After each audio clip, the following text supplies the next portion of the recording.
Ce n'est pas une simple affaire médicale, la fin de vie.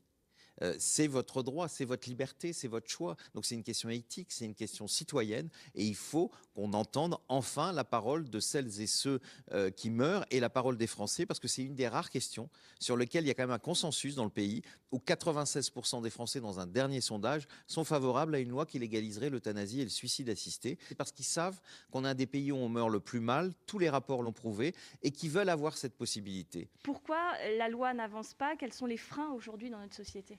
Toutes les missions qui sont confiées sur la question de la fin de vie le sont à des médecins qui voient ça d'une manière médicale et qui ont un mal fou à comprendre que c'est en fait la personne qui doit décider. Et puis de l'autre côté, il y a le poids évidemment des religions.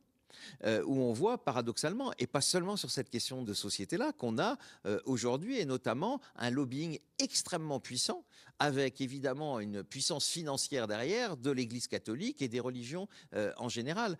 Quand vous avez des personnes qui se tournent vers votre association, qui du coup aimeraient pouvoir mourir dignement, vous les conseillez comment? Beaucoup de situations peuvent quand même être résolues dans le cadre de nos lois actuelles. Et puis pour celles et ceux qui vraiment sont au bout du bout, ont des souffrances tellement insupportables et qui veulent partir ou ont des maladies qui vont se terminer extrêmement mal, c'est vrai que les exemples étrangers sont là. Donc évidemment, on essaye de les accompagner avec aujourd'hui aussi beaucoup de difficultés. Vous savez que la Belgique, qui est un des pays qui reçoit quand même un certain nombre de Français, et la Suisse, où il y a des associations qui nous accueillent, n'acceptent plus les personnes qui viennent des zones rouges. Et donc aujourd'hui, on est dans une situation qui est quand même extrêmement compliquée mais nous essayons de les accompagner. Mais c'est quand même terrible, vous vous rendez compte, à une époque, les femmes, elles devaient fuir la France pour aller avorter.